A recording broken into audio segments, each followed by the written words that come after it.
because you think that your kids don't know at that age. You know, even like 6 months, you think, oh, they're not catching none of this. Dude, kids are smart, man. They catch all that biz. And I knew right then and there that he missed me.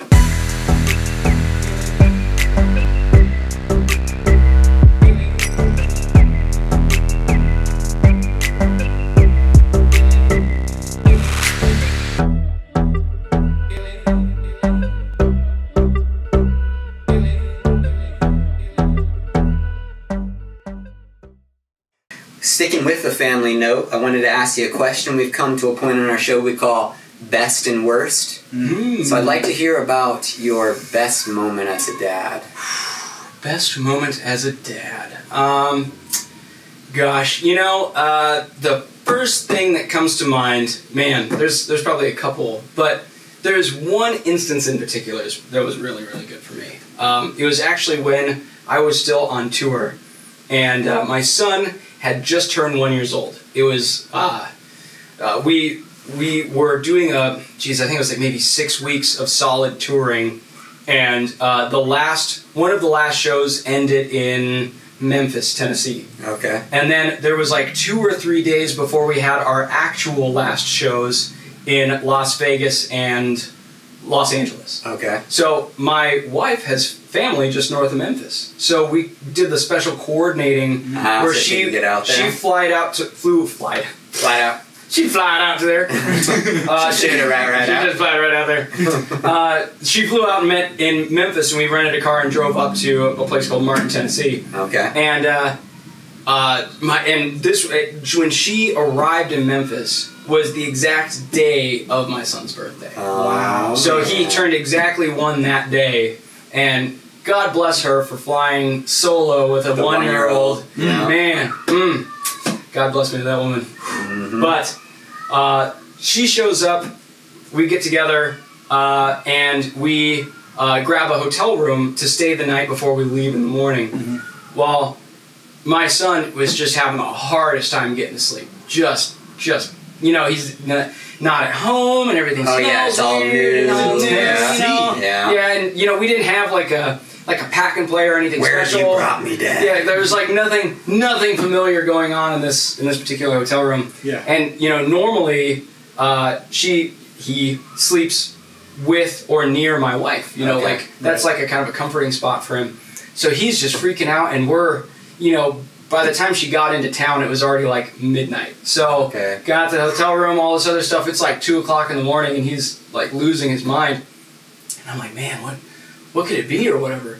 And finally, you know, he was kind of going in between us and over to Mom and in between us again. I picked him up and I put him right here on my chest, and he was out, dude. That's awesome. I mean, that was the moment to me when I knew that I had to be home for him. Oh, man. I was like, I love it. because you think that your kids don't know at that age. You know, even like 6 months, you think, oh, they're not catching none of this.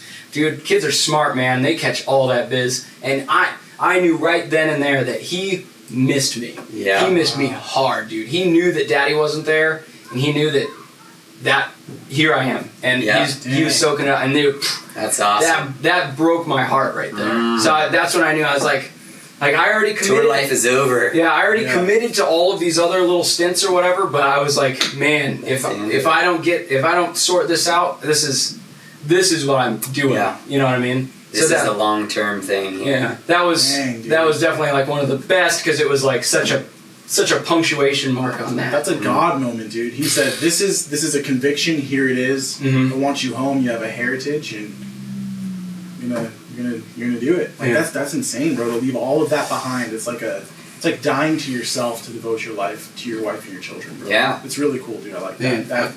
That chest story, bro. It's getting me in the chest. I know.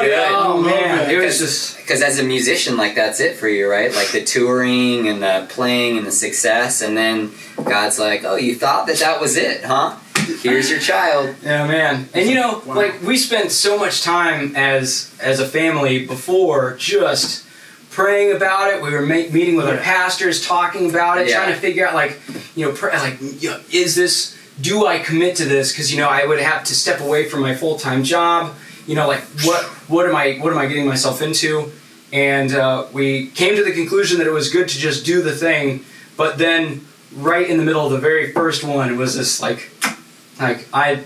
this is all real cool, but It's not the main thing. yeah, that's not the deal. Yeah, it's Yeah. cool to it's cool to go do that. God can bless that for certain people, but for Absolutely. you specifically, He straight said, "I'm calling you home." Yeah, man. Yeah. Oh, I love it, dude. It's so cool. Praise God for that too, man. Because it's being on the road and spending all that time, you see the hardship on touring Oh, yeah. musicians. I mean, Oh, yeah. that takes a special kind of person to do that kind of job, especially if you've got a family. Yeah, not for me. Yeah. That's why I got to take my family with me when I go. Like Dude. I'll do little things here and there, but I committed. I was like, I'm taking my family with me, and if we can't afford to do that, then it's not happening. Yeah. We think the toilet paper struggle is bad right now. Imagine trying to tour across the country 4 times with Wow. Oakley. Oh my goodness gracious! I was even thinking Be man, wiping butts with Ned Flanders. like green sweaters, dude. Yes. Just making it happen, dude. Just hose it off. It's fine.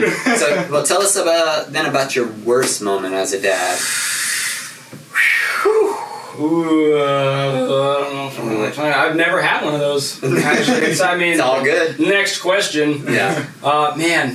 Worst thing as a dad. I think, I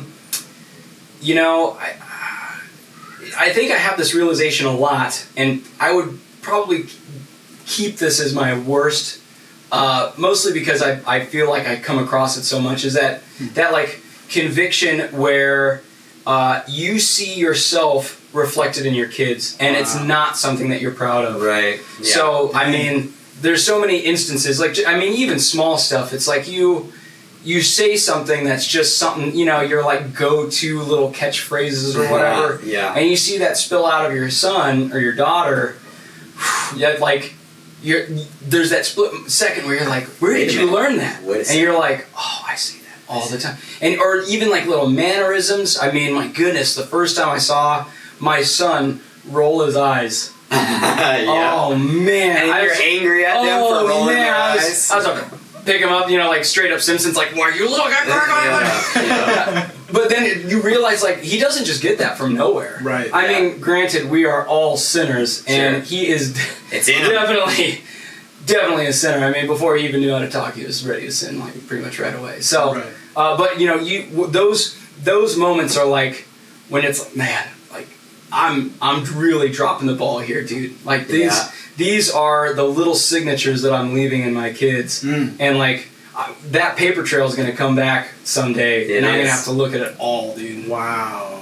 So that I would say that's probably one of the hardest things for sure. I'm with you there. Yeah, I feel you on that. Every time I hear my kids get frustrated and yell or speak loudly, I'm like, I gotta work on that. I gotta stop disciplining my children with a loud tone, because I'm teaching them that to do the same thing, and then I'm teaching them that they only need to listen to Dad when he yells. So I'm teaching them 2 terrible things.